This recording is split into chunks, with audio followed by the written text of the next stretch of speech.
xingamentos, toques não consentidos, procedimentos desnecessários. Essas são algumas atitudes que antes, durante e no pós-parto podem ser consideradas violência obstétrica. Você já ouviu falar nesse termo? Esse é o tema do Toda Mulher de hoje. Eu recebo aqui no estúdio a deputada Renata Souza e a médica obstetra Júlia Freitas. Bem-vindas, um prazer recebê-las aqui no Toda Mulher de hoje. Doutora, eu vou começar perguntando para a senhora, além desses iniciais que eu falei, assim, essas atitudes iniciais que eu falei na abertura do programa, o que mais pode ser considerado violência obstétrica?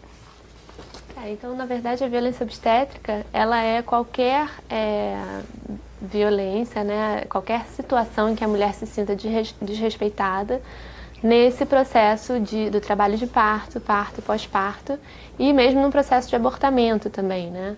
Aqui enfatizando o abortamento espontâneo, sem entrar no mérito da polêmica do abortamento provocado. Então, desrespeitos verbais, uma própria agressão física, que eu imagino que seja a minoria dos casos, mas que eventualmente aparece na imprensa, ou mesmo práticas não baseadas em evidência, que muitas vezes são realizadas de rotina nas maternidades. A estimativa é que 1 a cada 4 mulheres grávidas passaram aí por algum tipo de violência obstétrica, mas também tem quem acredite que há uma subnotificação desses casos, porque muitas mulheres ali não identificam que sofreram esse tipo de violência. A que vocês atribuem esses dados? Bom, na verdade, o que a gente vê é a desinformação. A desinformação é um grande problema. Porque essa mulher que está num momento ali muito delicado e vulnerável, né?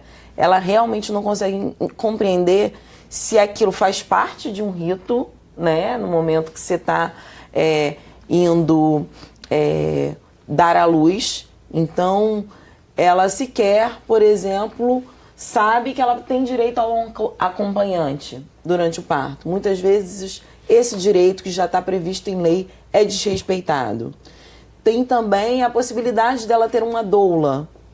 E isso nem sempre é colocado também especificamente para essa mulher. Então, tem vários elementos de antes, durante e depois do parto que essa mulher poderia já conversar, por exemplo, com a equipe médica, se ela quer um acompanhante, se ela quer uma doula, mas muitas vezes ela sequer tem ali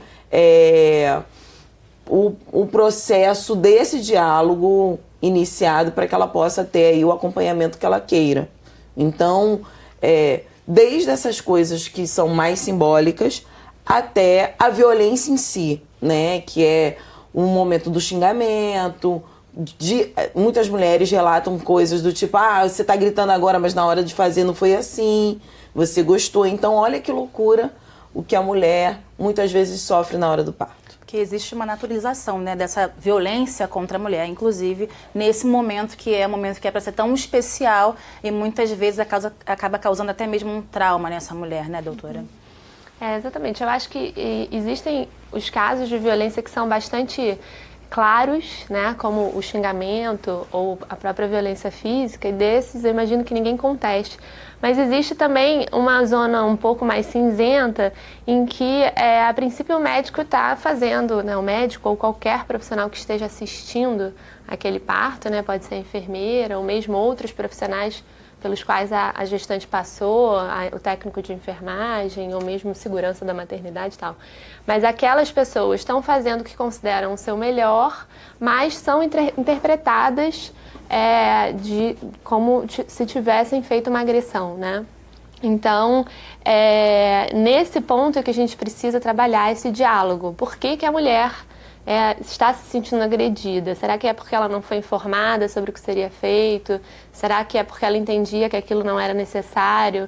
Então, eu acho que esse diálogo entre os profissionais de saúde e a mulher deve ser estimulado para que a gente consiga diminuir esse problema.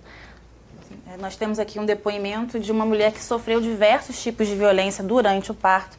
A gente vai assistir agora. Eu sofri violência obstétrica. Cheguei lá com 41 semanas e 3 dias e eles simplesmente me induziram, colocaram 5 comprimidos intravaginais. Eu sofri muito, porque o tempo inteiro uma das médicas que chegou no plantão começava: você não sabe fazer força, faz força, sendo que eu já estava com muita dor, né? A minha última refeição tinha sido 8 da noite, já eram 6 horas da manhã. 6 não, devia ser já umas 7 e pouca, eu já estava com muita dor ainda, muita dor. E, enfim, depois eles me levaram para uma outra sala, colocaram a citocina, fizeram aquele rasgo, a episiotomia, sem me comunicar. E depois disso, não satisfeitos, utilizaram do fórceps, que é totalmente arcaico, uma coisa que na época da minha mãe, que minha avó usou com a minha mãe, entendeu? Sendo que a minha filha nasceu com 3 quilos, então assim, sem necessidade alguma. Foi um parto muito ruim, além depois de eu ter desmaiado, porque devido ao meu esforço, ela quando estava no momento me costurando, acabou que eu desmaiei depois. Essa foi uma situação em que a mulher ali se sentiu agredida de várias formas, né? Vamos lá. Ela falou em indução, né? Ela recebeu comprimidos para induzir o parto, é isso? Isso pode ser considerado uma violência? Não, de maneira nenhuma. A indução de parto, ela é uma prática em gestações que considera-se que o risco de manter aquela gestação é maior do que se a gente interromper a gestação, né? E a indução de parto é justamente uma maneira de evitar a cesariana nesse caso. Especificamente no caso dela, me pareceu que o motivo da indução foi o que a gente chama de pós-datismo, foi a gestação ter passado de 41 semanas. Aí cada instituição tem um pouco esse limite do que seria o pós-datismo. Algumas instituições consideram 42 semanas, outras 41, outras 41 mais 3, como que parece que aconteceu com ela.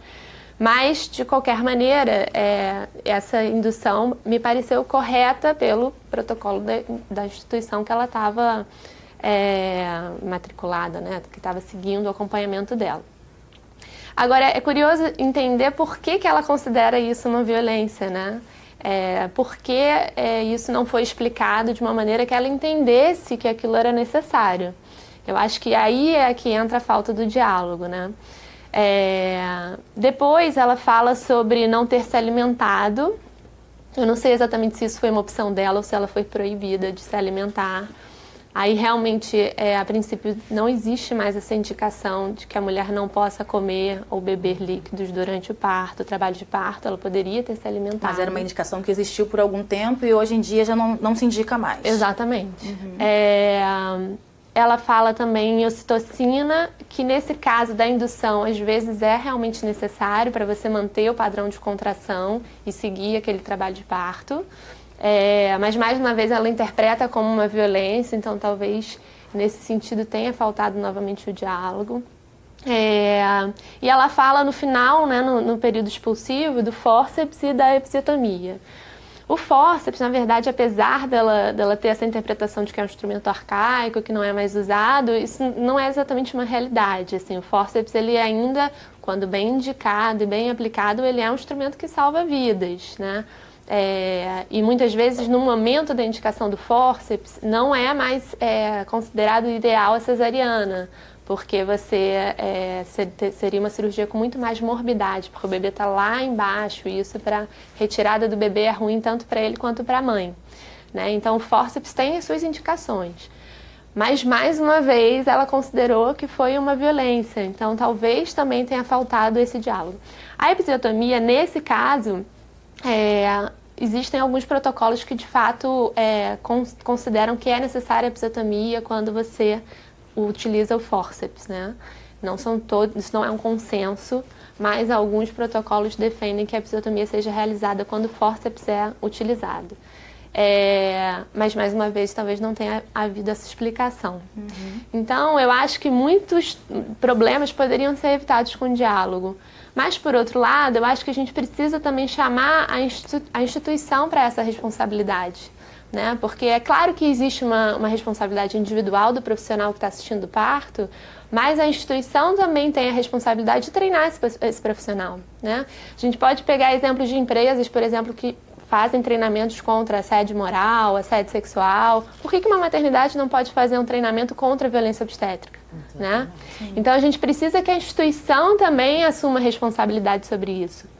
E muitas vezes, quando a gente fala sobre falta de diálogo, a gente também tem a questão do tempo, né? A gente precisa de tempo para dialogar, a gente precisa de tempo para estabelecer um vínculo e explicar o que está fazendo. E muitas vezes em maternidades superlotadas, com uma equipe subdimensionada, com falta de recursos, você não tem esse tempo. E aí acontece a maior parte dos conflitos. Então, eu acho que a instituição também precisa ser chamada para essa responsabilidade. Assim como o profissional individualmente também pode procurar melhorar, mas a gente tem que contar com esse apoio institucional. Então, a falta da instituição estar inserida também nesse debate pode acarretar esse tipo de violência, né, deputada? Exatamente. Eu acho que o importante da CPI que a gente está realizando aqui dentro da LERJ, né, CPI do Hospital da Mulher, que inclusive tá ouvindo diversos casos de violência obstétrica e também, por óbvio, né, a gente tem aí 16 mortes de bebês recém-nascidos ou nascituro ainda. Então a gente tem que ver qual é o grau de normalidade ou não disso, né? Eu acho que tem um crescimento em que espanta a própria cidade, né? O que está acontecendo? Essas mães também estão muito espantadas, porque muitas delas já revelaram para a gente que fez um pré-natal correto, qualificado, e que o médico falou que seria um parto tranquilo. Enfim, tem diversas situações que, quando a gente olha para uma CPI como essa, a gente sabe como é que começa, mas não sabe como termina. Então, uma das coisas que a gente já, de antemão, pretende trazer são políticas públicas que possam fazer com que essa instituição treine seus profissionais para o recebimento dessas mulheres, né, que possa dar as informações adequadas para que essa mulher, exatamente nesse momento, o que é normal daquela atuação, né, daquele atendimento e o que não é normal. Por exemplo, a questão do acompanhante, que já é lei, muitas mulheres nem sabem. Então elas sequer exercem o direito delas de ter um acompanhante porque não sabe ou porque o profissional impediu que tivesse. Enfim, são essas coisas que a CPI também ajuda na construção aí de políticas públicas para que essa mulher possa vir a ter tranquilidade na hora do seu parto, né? Vou precisar encerrar esse bloco, mas a gente continua esse bate-papo no segundo bloco. O Toda Mulher vai para um breve intervalo e volta já.